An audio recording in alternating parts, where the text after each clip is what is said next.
మీకు తెలుసా? ఈ పొడిలో తేనె కలుపుకొని తీసుకుంటే మనకున్న కఫం, శ్లేష్మం, గొంతు నొప్పికి యాంటీబయాటిక్స్ వాడే అవసరం లేకుండా తగ్గించుకోవచ్చని.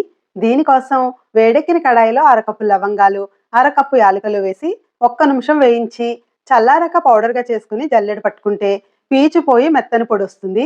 దీనిని పొడి గాజు సీసాలో పోసుకొని వాడుకోవాలి.